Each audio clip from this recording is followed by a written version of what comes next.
तो आप सभी साथियों को बहुत बहुत नमस्कार, बहुत बहुत स्वागत है आज के इस लाइव सेशन में। आशा करता हूं कि आप बेहतरीन होंगे, ज़बरदस्त होंगे और शानदार तरीके से खुशियां मना रहे होंगे। और ये होली के त्यौहार में रंग बिरंगे उत्सव भरे होंगे हमारे आपके जीवन में। और साथ ही साथ अपने परिवार के साथ खुशहाली बांटे होंगे। मेरी आवाज़ आप तक पहुंच रही है या ऑडियो वीडियो क्लियर है? तो कोई साथी कंफर्म कर देंगे, क्योंकि आज थोड़ा सा ये कुछ सपोर्ट में कमी है, तो मैं इसको ठीक करूँगा। कोई ग्लिच है, मतलब इसमें प्रेजेंटेशन में। तो कोई साथी जो है माइक ऑन करके कंफर्म करेंगे मेरी आवाज़ आप तक पहुंच रही है?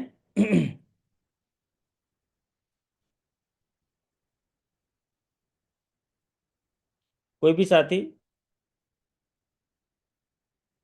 अब मेरी आवाज़ आप तक पहुंच रही हो तो बताएंगे, माइक ऑन कर लेंगे।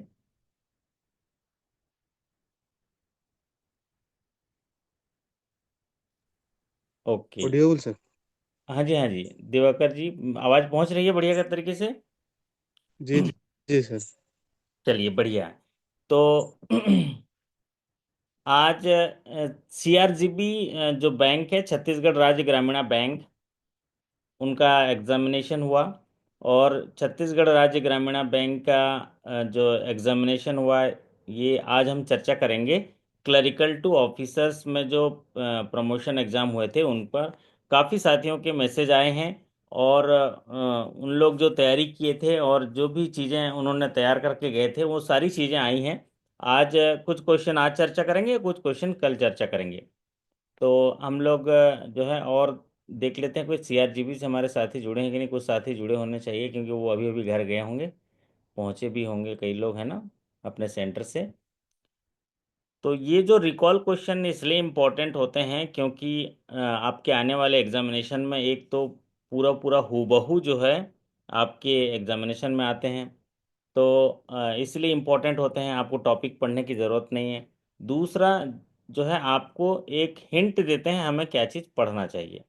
तो ज़्यादातर साथियों का ये जो है यहाँ पर ऐसा रुझान आया कि रिकॉल क्वेश्चंस में से ज़्यादा क्वेश्चन आए हैं, जनरल बैंकिंग से ज़्यादा क्वेश्चन आए हैं। और क्लरिकल टू ऑफिसर में जो इंटरनल सर्कुलर्स होते हैं उनके कम क्वेश्चन आए हैं, 10 से 15 क्वेश्चन आए हैं। टोटल जो है बैंकिंग में 60 क्वेश्चंस होते हैं 30 मार्क्स के। तो उसमें 10 से 15 क्वेश्चन इंटरनल बैंकिंग का आया है, बाकी पूरे जो है जनरल बैंकिंग के आए हैं। और हिंदी का जो आता है 40 क्वेश्चन, वो भी इजी था और साथियों ने अच्छे से किया होगा। तो आज हम चर्चा करेंगे, आज के एग्जामिनेशन आज ही हुआ और आज कुछ क्वेश्चन हम लोग चर्चा करते हैं। चलिए पहले सवाल पर हम जाते हैं। पहला सवाल आपकी स्क्रीन पर, ये टोटल जो है आपका 60 और 40 100 क्वेश्चंस होते हैं और 90 मिनट का आपको टाइम मिलता है 100 क्वेश्चन के लिए। तो पहला सवाल आपकी स्क्रीन पर देखिए।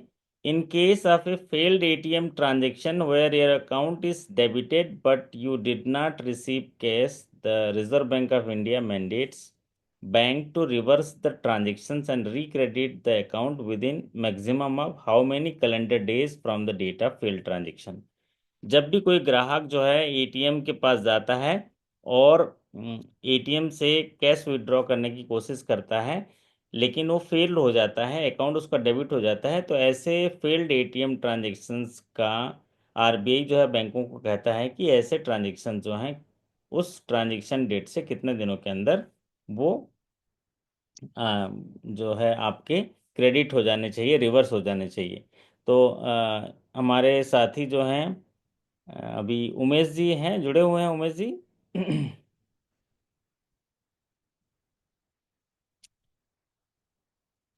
तो आप सभी लोग इसको जानते होंगे, ये T+5। तो T+,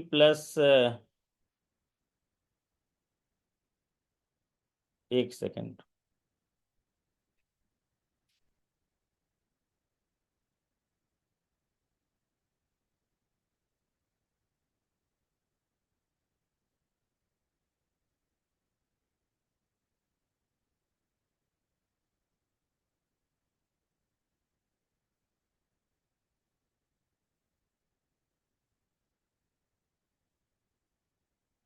थोड़ा आज कुछ दिक्कत आ रही है ऐसे लग रहा है ना, मैं एक बार ट्राई करता हूँ फिर से।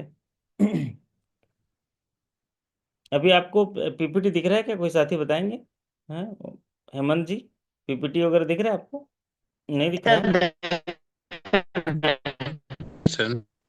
हाँ हेमंत जी, कैसे गया एग्जामिनेशन आज आपका? ठीक है सर। ठीक गया? अच्छा गया। अच्छा गया है सर। अरे वाह, बहुत बढ़िया। तो कैसा रहा आपका जो बैंकिंग का जो पार्ट है, वो ज़्यादातर अभी हम लोग डिस्कस करेंगे, कहीं आपको कुछ बोलना होगा तो आप ज़रूर बता दीजिएगा। तो जी अभी भी सर। जरा बताइए, जरा अभी आपको ये पीपीटी दिख रहा है? पीपीटी नहीं आ रहा, हाँ आ गया सर। आ आ गया गया? सर। पीपीटी अच्छा आ ओके। गया, हाँ। आज थोड़ा कुछ तो कुछ ना टेक्निकल ग्लिच है, तो हम लोग थोड़ा आज ऐसे करके कर लेते हैं, फिर मैं रात को इसको देखूंगा और उसको ज़रा ठीक करूंगा कि कहाँ पर दिक्कत आ रही है, और फिर उसको ठीक करूंगा। अभी कुछ ना कुछ सपोर्ट का इशू है कुछ लग रहा है। तो पहला क्वेश्चन जो यहाँ पर आप हमारे साथियों ने बताया कि जो फेल्ड एटीएम ट्रांजैक्शंस हैं, वो भारतीय रिजर्व बैंक बैंकों को ये कहता है कि T+5 डे में क्रेडिट हो जाना चाहिए। दूसरा सवाल आपकी स्क्रीन पर देखिए। द प्रधानमंत्री जीवन ज्योति बीमा PMJJBY is a life insurance scheme that offers a cover of how much rupees in case of death। प्रधानमंत्री जीवन ज्योति बीमा योजना का इंश्योरेंस कवरेज कितना होता है, यही पूछा था हेमंत जी, सीधा सीधा यही सवाल था। जी सर। सवाल लंबे लंबे आए थे सवाल की, ऐसे मतलब छोटे सवाल ऐसे थे? ऐसे ही क्वेश्चन थे सर। ऐसे ही क्वेश्चन सेम थे? क्वेश्चन। ओके।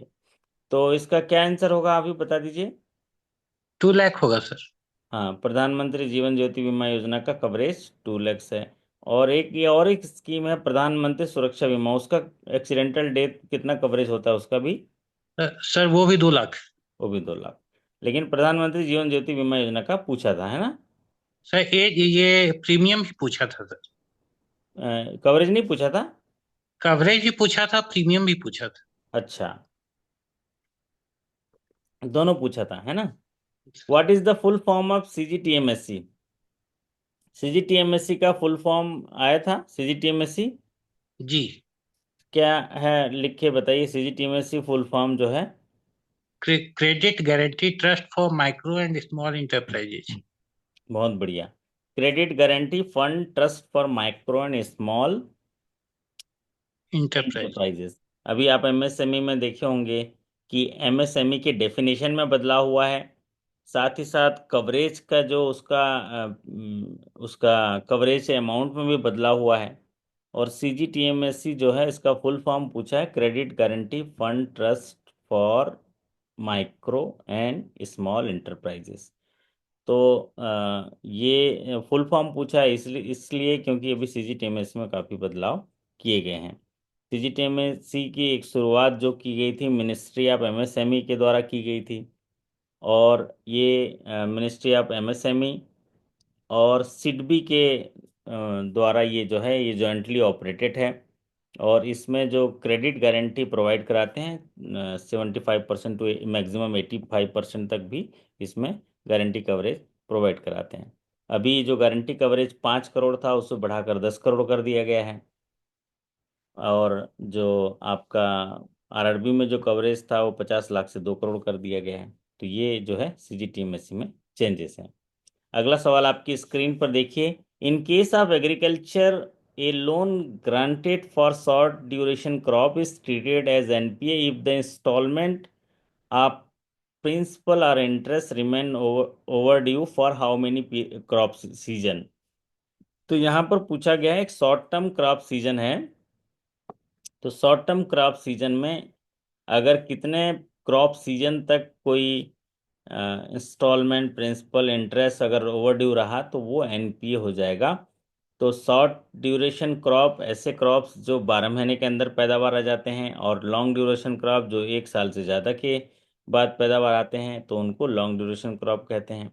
और ऐसे जो शॉर्ट ड्यूरेशन क्रॉप हैं, ये अगर 2 क्रॉप सीजन ड्यू हो जाते हैं, तो इनको NPA ट्रीट किया जाता है। ये आप लोग जो हैं पढ़े भी हैं, और ये पॉपुलर सीरीज के क्वेश्चंस भी में भी श्रेणी में आता है।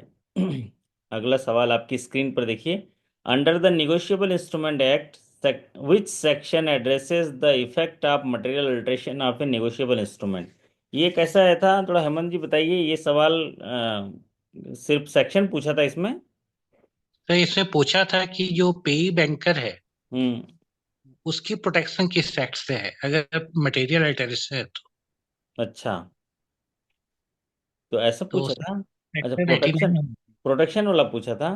जी जी। ओके, तो फिर लिखने में गलती हुआ है हमारे साथी द्वारा। इसके आधार ये सवाल तो ऐसे बना है कि जो मटेरियल अल्ट्रेशन जो नेगोशिएबल इंस्ट्रूमेंट का है, कौन से एक्ट में इसकी व्याख्या की गई है। तो ये अंडर नहीं, सेक्शन, इसमें प्रोटेक्शन करके पूछा गया था। हाँ, तो प्रोटेक्शन फॉर पेई बैंकर के लिए कौन सा सेक्शन लिखे हैं आपने। 89 था सर। हाँ, 89 है।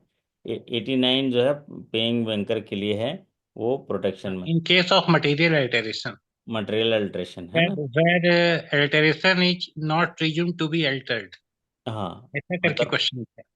कि आप अपने आंखों से नहीं देख पा रहे हैं हाँ, तो उसमें पहले प्रोटेक्शन पहले रहेगा। दृष्टा में मटेरियल अल्टरेशन नहीं लग रहा है, हम्म। और अगर बैंकर ने पे कर दिया तो उसकी प्रोटेक्शन किस एक्ट से है। ठीक बात, सही बनाए है ना। जी। चलिए, तो क्योंकि साथियों ने भेजा है सवाल, तो इसमें निगोशिएबल इंस्ट्रूमेंट एक्ट सेक्शन में एड्रेस, जिसमें इफेक्ट ऑफ मटेरियल अल्ट्रेशन को एड्रेस किया गया वो 87 में है। प्रोटेक्शन जो है वो 89 में है। अगर कोई ऐसा मटेरियल अल्ट्रेशन जो है आप अपनी आंखों से नहीं देख पाते हैं और पे कर देते हैं, तो पेइंग बैंक को एक प्रोटेक्शन होता है। और ज़्यादातर सवाल जो पहले पूछता था मटेरियल अल्ट्रेशन में कि कौन सा मटेरियल अल्ट्रेशन नहीं है, उसको एड्रेस किया गया है अंडर सेक्शन 87 में, जो आपकी स्क्रीन पर अभी है। अब आता है अगला सवाल आपकी स्क्रीन पर देखिए। एक बैंक सेविंग और current account is typically classified as inoperative और dormant if there are no customer induce transaction for a period of over how many years. तो कितने साल में कोई खाता जो है इनऑपरेटिव हो जाता है हेमंत जी। 2 साल में सर। 2 साल में हो जाता है, तो ये सीधा मेरा सवाल है सर, कि ये 24 मंथ्स करके पूछा था। 24 मंथ करके पूछा था। जी चलिए, तो मंथ में पूछा था, तो आप लोगों ने कर लिया होगा मंथ वाला, है ना। जी। बाकी 2 साल तक अगर कोई करंट अकाउंट और सेविंग अकाउंट में कस्टमर इंड्यूस ट्रांजेक्शन्स नहीं होते हैं, तो वो इनऑपरेटिव में चला जाता है। अगला सवाल आपकी स्क्रीन पर देखिए। A minor above the age of how many years can operate their own account. एक माइनर जो है वो कितने उम्र का होगा तो खुद ऑपरेट, सेल्फ ऑपरेटेड अकाउंट कर लेगा। ये सवाल आया था हेमंत जी। जी सर। जी सर। और उत्तर टेन क्या होगा? ईयर्स। आप बता दीजिए उत्तर क्या होगा। 10 ईयर्स। हाँ, तो ये 10 साल हो जाते हैं, 10 साल से अधिक हो जाता है तो वो माइनर जो है सेल्फ ऑपरेटेड अकाउंट ऑपरेट कर सकता है। थोड़े रिस्ट्रिक्शंस होते हैं उसमें, क्योंकि अभी वो माइनर है, कॉम्पिटेबल नहीं है, तो उसमें जो है रिस्ट्रिक्शंस होते हैं। और ये लेकिन अकाउंट ऑपरेट कर सकता है। What is the current CRR rate. CRR rate पूछा था, कैश जी। रिजर्व रेशियो, जी सर। 4%। कितना है। 4% सर। और ये कब चेंज हुआ था 4%। सर अभी हाल में ही तो हुआ है सर। हाँ, by monthly RBI monetary policy बैठक हुई थी दिसंबर में, दिसंबर 2024 में। तो वहाँ पर ये चेंज हुआ था, 4.5% से ये 4% पे आया था। तो इससे क्या है, मार्केट में लिक्विडिटी बढ़ेगी, जो मनी सप्लाई जो है बढ़ेगा। तो CRR जो है 4%। Banks are mandated to retain checkbook, register, and other record for a minimum how many years from the date of transaction as per the Prevention of Money Laundering Maintenance of Record Rules 2005। तो ये सवाल कैसे आया था, थोड़ा इसको बताएंगे जरा। चेकबुक जो रजिस्टर्ड है उसको मेंटेन रखना पड़ता है, ऐसे ही आया था सीधा हेमंत जी। सवाल पूछ रहा है कि चेकबुक, रजिस्टर्ड, अदर रिकॉर्ड्स जो है आपको मेंटेन रखना है, वो ट्रांजेक्शन होने के बाद वो कितने साल तक, 5 साल हम्म। तक उसको रखना है, हम्म, 5 ईयर पाँच तक उसको रखने हैं। तो ये सवाल जो है आप लोग जानते भी होंगे, लेकिन फिर भी यहाँ पर देख लीजिए कि जो चेकबुक रजिस्टर्ड होते हैं वो ट्रांजेक्शन्स की डेट से साल तक उसको रखने होंगे। अगला सवाल आपकी स्क्रीन पर देखिए।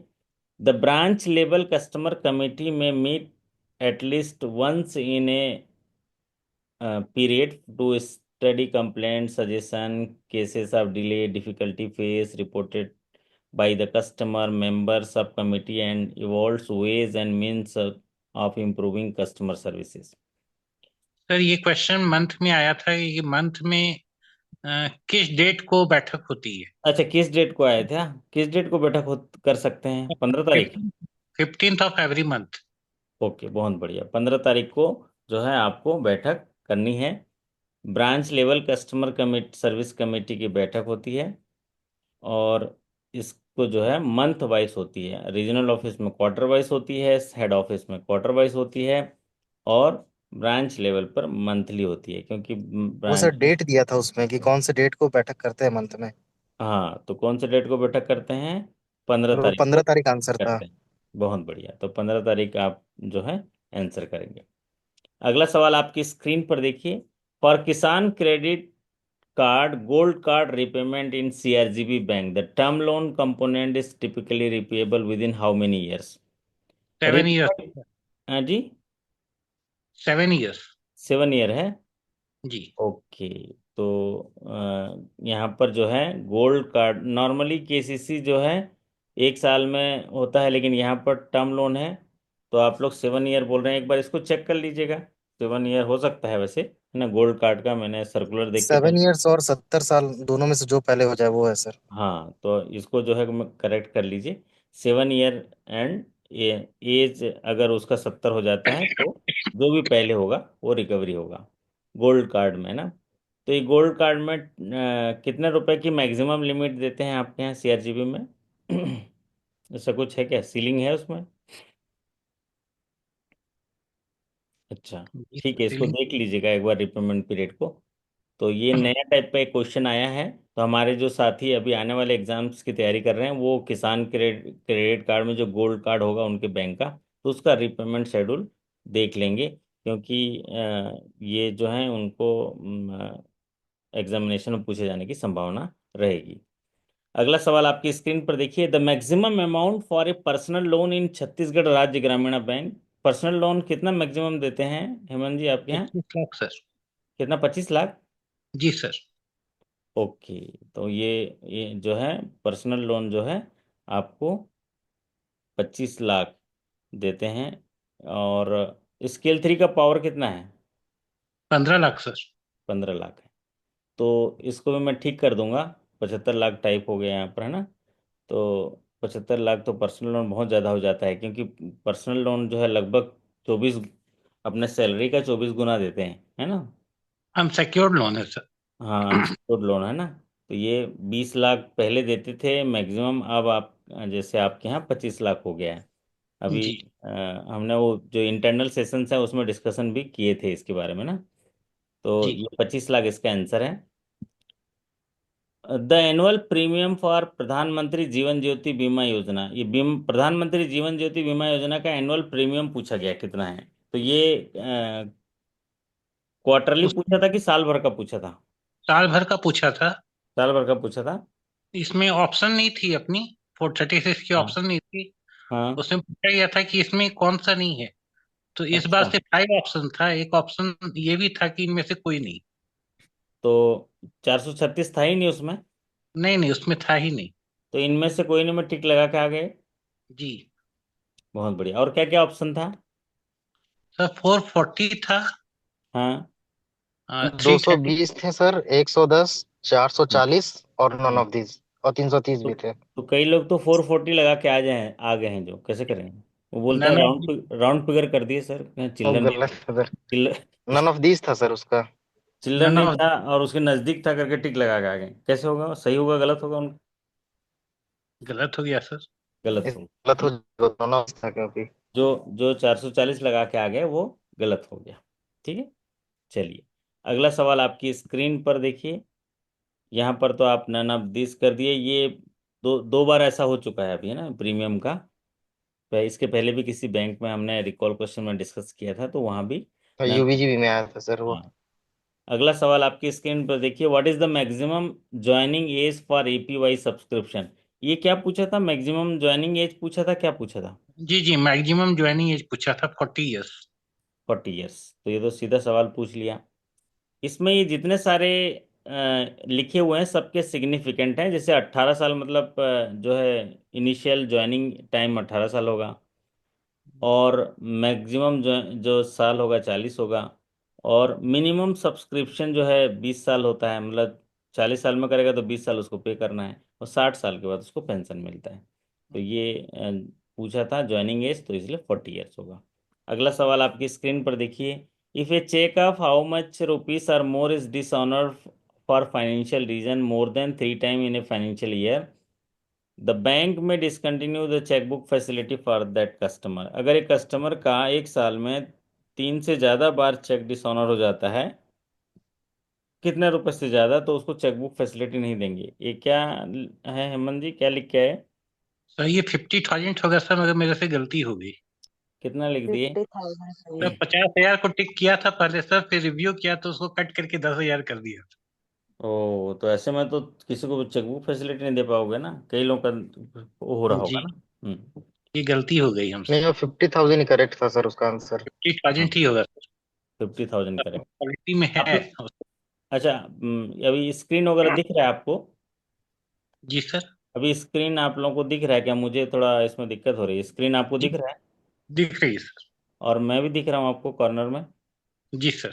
अच्छा, चलो आप ठीक। सर आना जाना कर रहे हैं। आना जाना कर रहे हैं? वो अच्छा। जी ट्रेन पे सर। मिला सर, इसलिए उसको आना जाना दिख रहा है। अच्छा, क्या क्या हो रहा है? हाँ, मैं विकास। ट्रेन में हूँ भाई। आ रहा हूँ। अच्छा अच्छा। हाँ, ट्रेन ट्रेन में है। हाँ। सफ़र का आनंद लेते रहिए, पढ़ते रहिए, यही तो जीवन है ना? जिस जगह में हो उसी का आनंद लो, और मस्त रहो एकदम, है ना? चलिए, बहुत बढ़िया। अब अगला सवाल चलते हैं। अगला सवाल है, for RuPay card claim the claim is settle with in how many days. ये सवाल कैसे आया था, बताइए तो। सर इसमें एक्सीडेंटल क्लेम credit था। भी था सर। अच्छा, एक्सीडेंटल अगर डेथ हो गई तो क्लेम जो है कितने दिनों में आ जाएगा, ऐसे पूछा था? जी जी। क्या क्या और ऑप्शन सर थे? इसमें एक 45 डेज भी ऑप्शन था सर। 45 डेज भी ऑप्शन था सर। क्या लिखा है आप लोगों ने? हम्म, मैं तो 45 डे और लगाया उस। 45 डेज ही लगा है सर। पहले नहीं। 30 किया था।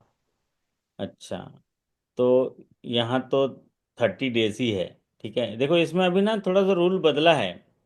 उस बोलता है कि होने के 90 दिनों के अंदर इंटीमेशन होना चाहिए, 60 डेज के अंदर जो है वो आपका सारे डॉक्यूमेंट्स सबमिट होना चाहिए, और 30 डेज के अंदर जो है वो पेमेंट हो जाता है। लेकिन अभी भी रिसेंट चेंजेस भी हुआ है कि सारे डॉक्यूमेंट चेंज होने के बाद ये 10 दिनों के अंदर सेटल कर देगा। तो मैं इसको, और एक जो रिसेंट चेंज आया है एनपीसीए का सेटलमेंट, उसका एक सेशन ले लूँगा। लेकिन अभी तो फिलहाल के लिए इसमें 30 डेज में ही क्लेम सेटलमेंट होगा। 90 डेज के अंदर इंटीमेशन, 60 डेज के अंदर डॉक्यूमेंट सबमिशन होता है, 30 डेज के अंदर सेटलमेंट। ये जो है आपको जानना होगा। 45 डेज वाला चक्कर पहले था, वो उसको हटा दिया। ठीक है।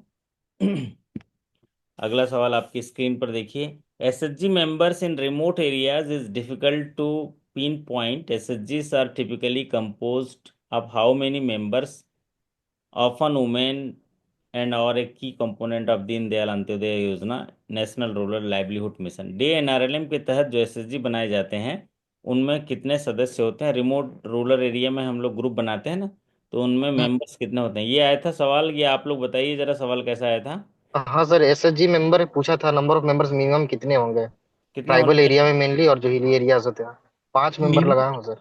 अच्छा, तो हिली एरिया मिनिमम लिखा 5। हुआ था क्वेश्चन में? हाँ सर, ट्राइबल और हिली एरिया लिखा था सर। अच्छा, तो फिर तो 5 से 20 होगा, ठीक है। 5 से 10 था सर। 5 से 10? 5 से 10 था सर वो। नहीं, 5 से 20 होता है वैसे तो। अच्छा, 5 से 10 भी कर सकते हैं, लेकिन 5 से 20 होता है, मैक्सिमम मेंबर 20 भी हो सकते हैं ना। वो पांच ऑप्शन से के दस अकॉर्डिंग और था सर, 20 पांच नहीं दिया था, बस वाला। 5, 10, 15 अलग अलग ऑप्शन थे। अच्छा। 5, 10, सामान्यतः 15 ऐसे। सामान्यतः सामान्यतः 10 से 20 होते हैं, लेकिन हाँ। हिली एरिया में या रिमोट जहाँ पर डिफिकल्ट एरिया है वहाँ पर 5 से 20 होता है। लेकिन ऑप्शन 5 से 10 दिया है तो बेटर वो अभी ऑप्शन। सर 1 महीने पहले बैंक का एक सर्कुलर भी गया था इसके हाँ, रिगार्डिंग, तो उसमें 5 मेंबर दिए हुए थे, दिए 5 मेंबर हुए हैं। कैसे जी खाता खोलने भी इससे करके। ठीक बात है, तो अगर डिफिकल्ट एरिया है तो जी 5 सर। आपने किया है, सही किया है ना, वो सही उत्तर है। अगला सवाल आपकी स्क्रीन पर देखिए। Once SHG has accumulated a sizable amount in the form of saving, within how many month SHG may be eligible for credit linkage after complying some Panchsutra rule. अगर कोई एसएचजी जो है एक बार बन जाता है, एसएचजी बन जाने के बाद कुछ नियमों का पालन करता है पंचसूत्र का, तो फिर कितने समय के बाद उसको क्रेडिट लिंकेज मिल जाता है। ये सवाल आया था कि और कुछ चेंज आया था, बता दो, बता दीजिए। सेम क्वेश्चन था सर। सेम क्वेश्चन था, कितना महीना देंगे? सर मैं तो 6 मंथ लगाया हूँ। 6 मंथ लगाए तो हैं। 6 मंथ मैं भी कर दिया हूँ सर।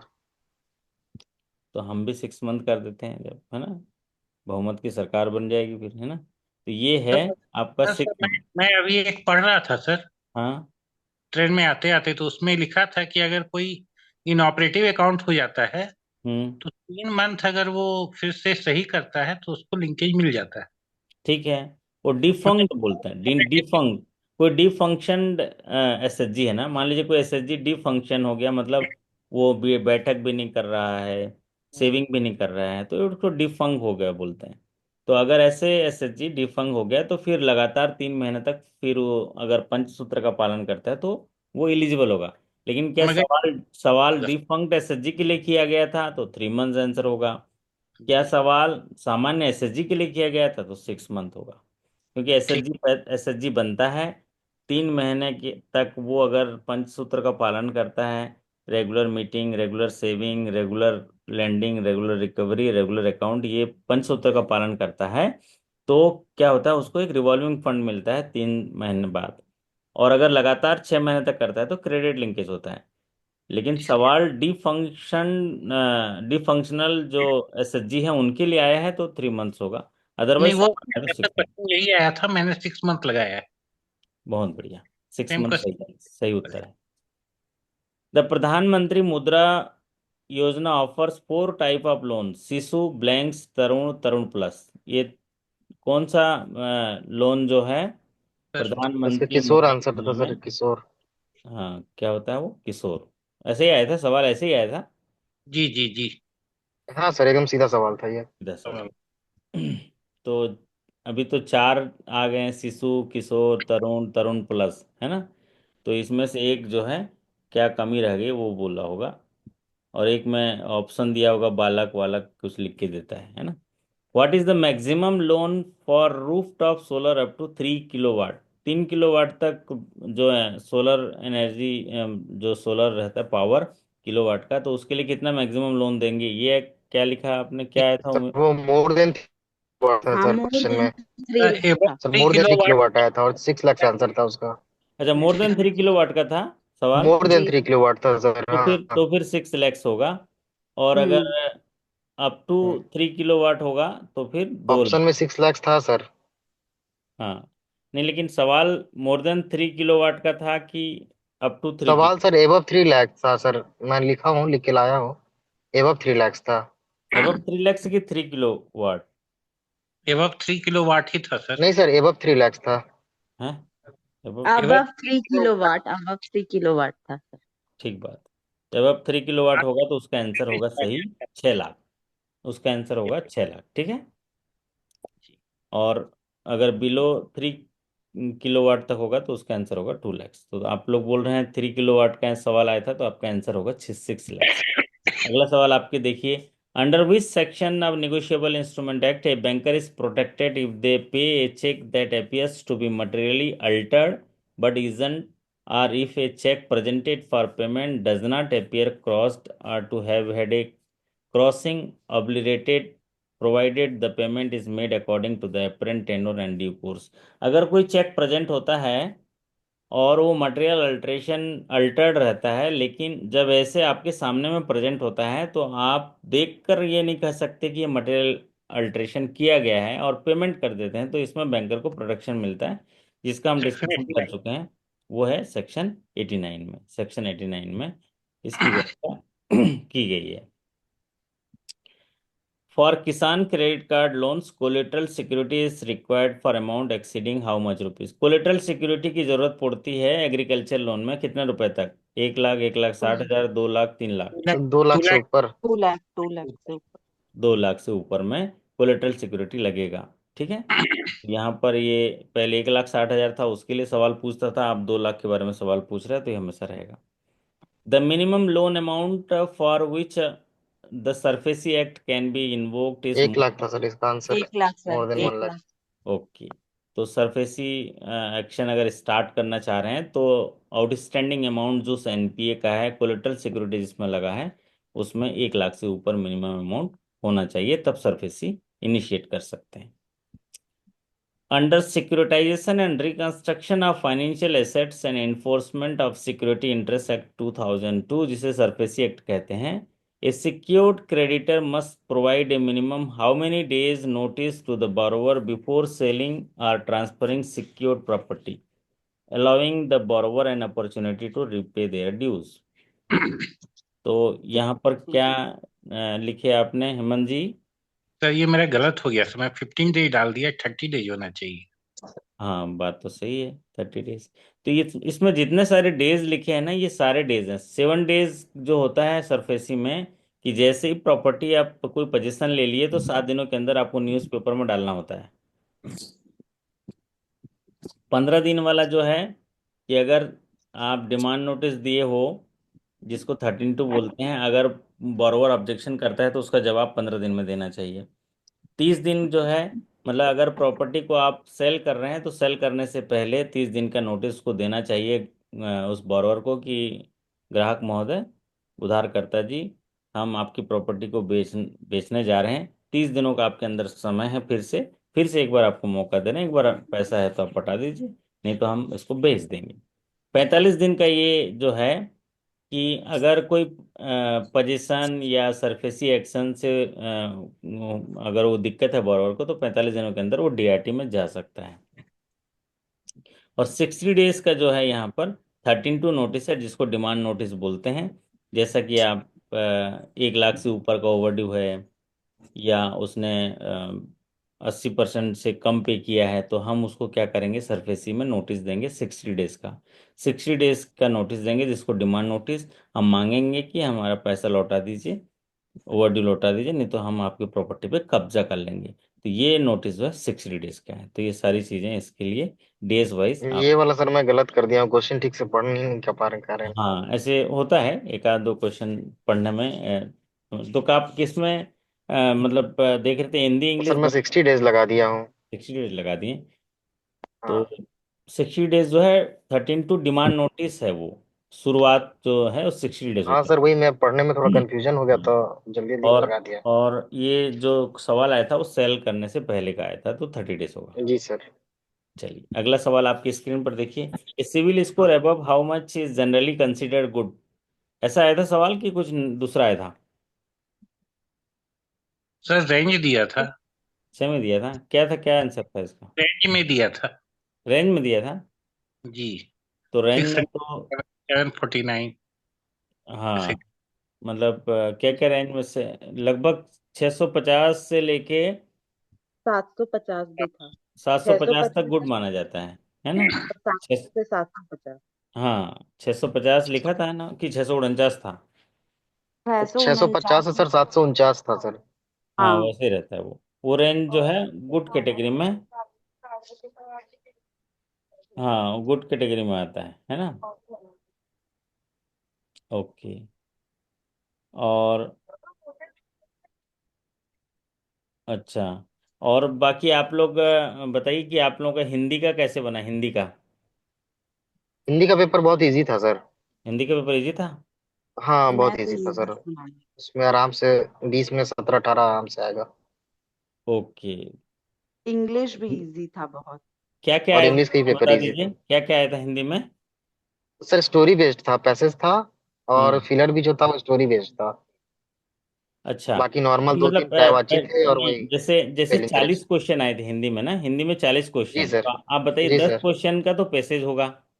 और 10 क्वेश्चन फिलर से था सर, क्लोज हाँ। टेस्ट। हाँ, ठीक और है। सर 5 5 थे सेंटेंस अरेंजमेंट।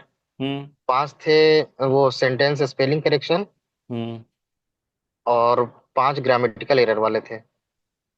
अच्छा, तो 10 question unseen passage, 5 question fill in the blank, 5 question correction, और वो अनुलोम विलोम ने वो थे क्या? हाँ सर, वो पैसे से ही करके कंप्लीट करे समानार्थी, थे उन्होंने। समानार्थी। समानार्थी और प्रवाची से एक एक क्वेश्चन थे।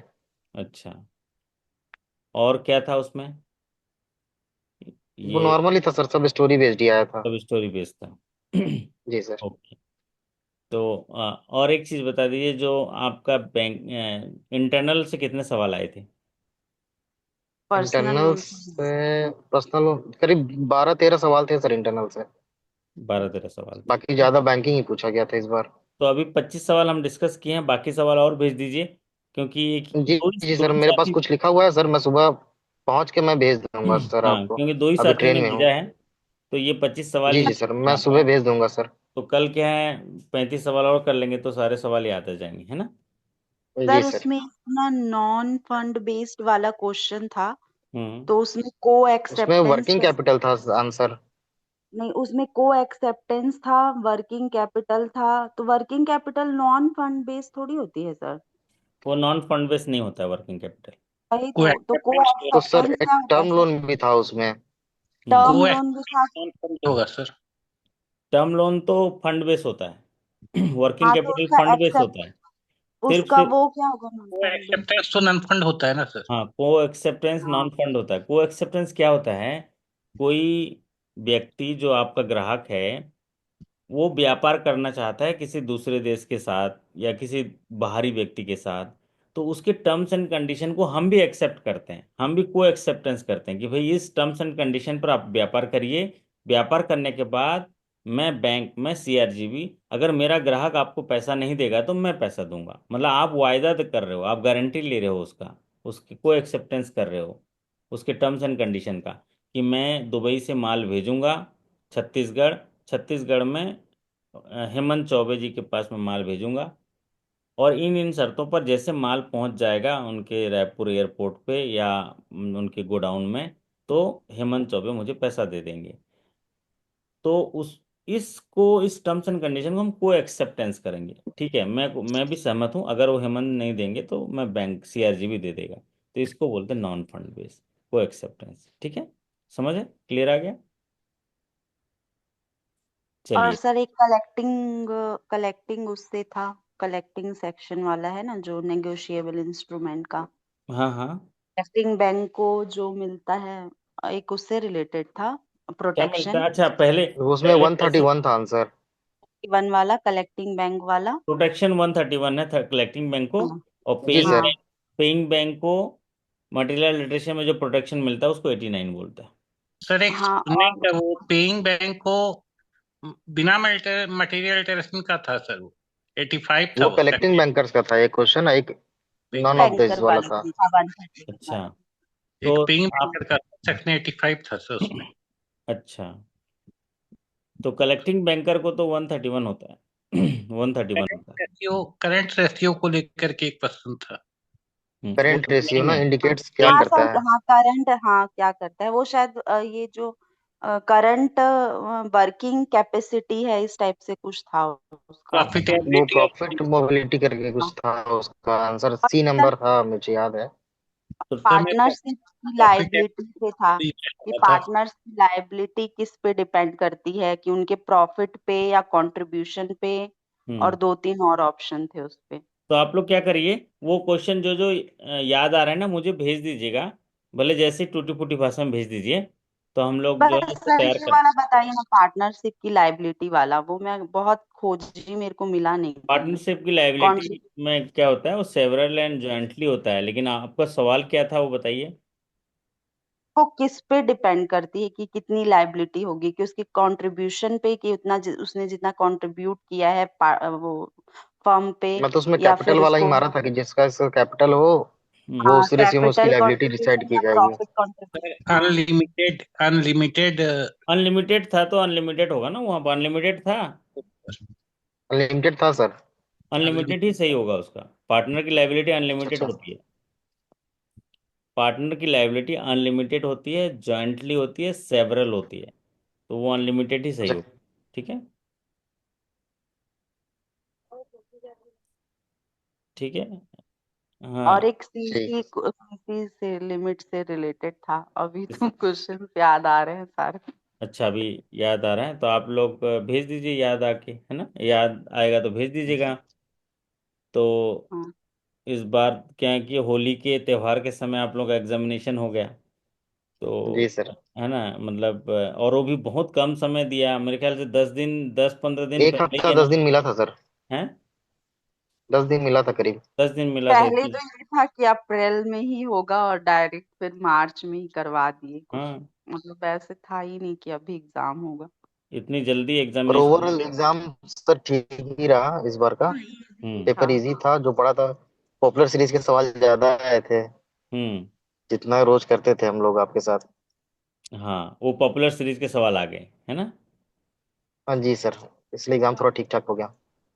नहीं, अच्छा हो गया, बहुत अच्छा हो गया। और रिजल्ट भी अच्छा होगा, और इंटरव्यू की भी तैयारी करेंगे। जी सर। तो सिर्फ प्यार का नहीं, इस बार हमने दुआओं से भी रंग आपको लगाया है। और आपने भी एग्ज़ाम में अपने जो विवेक का इस्तेमाल किया, और सवालों को दे के अपना वादा निभाया है। तो मुझे पक्का यकीन है कि आप लोगों ने भी सफलता का तिलक जो है एग्जामिनेशन की उस सीट पर आपने लगाया है। तो सफलता का तिलक मिलेगा, उसके लिए थोड़ा सा और हम लोग जो है इंटरव्यू की तैयारी कर लेंगे। और फिर उसके बाद जो है तीनों का संगम होगा, इंटरव्यू, अप्राइजल और रिटर्न का। तब जाके हम लोग को जो है सफलता जो है उसको एहसास होगा उसका, और सफलता जो है मिलेगी। तो होली कैसे मना पाए, फिर मनाए कि नहीं मनाए होली जी सर, होली एग्जामिनेशन। मनाया, थोड़ा सा सादा हो गया पर मनाया होली। होली मना अच्छा। के निकले थे घर से शाम को उसी दिन। मैं तो बिटिया के साथ होली मनाया था, उसके बाद गया। हमने अच्छा किए, है ना। जी। बस्तियों में गुलाबों के घर है तेरा, बस्तियों में गुलाबों के घर है तेरा, पर गुलाबों से ज्यादा तू मशहूर है। मतलब मैं आप लोग के लिए ऐसा गा रहा था इस बार। छत पे जी सर। तो दिखती है, पर गली में न दिखे। मतलब आप लोग एग्जामिनेशन था तो दिखते ही नहीं थे, है ना। छत पे तो दिखती है, न गली में दिखे, एग्जाम के कांटों से शायद वो मजबूर है, बस्तियों में गुलाबों के घर है तेरा, रंग है खेलना देख कर डर गई, रंग है खेलना देख कर डर गई, रंग है हाथ उसके पर वो बहुत दूर है। छत्तीसगढ़ दूर है ना भाई, बहुत दूर है ना, 1000 किलोमीटर। बस्तियों में गुलाबों के घर है तेरा। तो ये खुशनुमा जीवन है। होली तो वैसे ना सामान्यतः होली के जो पर्व है वो बुराई पर अच्छाई का पर्व है, उल्लास का पर्व है, उमंग का पर्व है, जीवन में नए तरंग का पर्व है, बसंत के आगमन के साथ उसके रंग का पर्व है, और सफलता के संग का पर्व है। होली का मतलब ये है कि आप ना एक्चुअल में जो जीवन का उद्देश्य है वो उल्लास है, उल्लास का जीवन है, उत्साह का जीवन है। तो उसमें डूब जाने का ये संदेश देता है कि अल्टीमेटली जीवन ही उसी के लिए है, हमें मिला है जीवन उसी के लिए है, कि जो जिंदगी को जलाए तुम उसे जला दो, तो होली है। हेलो। हाँ, हेमंत जी जी सर। चलेगा क्या, सुन रहे हैं ना। जो जिंदगी को जलाए तुम उसे जला दो तो होली है, और बेरंग से जीवन में रंग भरो और रंग में बुरी तरह से डूब जाओ तो होली है। समझ गए, तो ये जी सर, होली का बस असली मायने ये है। रिजल्ट इस बार फाइनल हो जाए सर, हम्म। तो होली का मजा आ जाए। आएगा। और रही बात ना, ज्ञान से बढ़कर कुछ नहीं है, सीखते चलिए, आप देखिएगा सफलता बाई प्रोडक्ट है, आपको मिलते रहेगी। आप सभी के अच्छे कार्य निष्पादन, बेहतर स्वास्थ्य, शानदार सफलता और इस अच्छे पर्व में खुशहाली और खुशियों की कामना करते मैं आपसे विदा लेता हूँ। कुछ सवाल बचे होंगे तो आप भेज दीजिएगा, तो हम लोग जो है जी फिर सर। उसको डिस्कस कर लेंगे। मैं देखता हूँ, मेरे में कुछ टेक्निकल ग्लिच आया है जिससे कि आज सेशन में मेरे को बहुत सारी चीज़ें नहीं दिख रही थी, कंट्रोल कुछ कमी थी, मैं उसको देख के ठीक करता हूँ, है ना। तो ठीक है, ओके, चलिए अभी थैंक यू विदा सर। लेता हूँ, फिर मुलाकात ओके सर, करेंगे thank you sir, good night कल। सर। तब तक के लिए धन्यवाद, नमस्कार, thank you so much. Good night sir.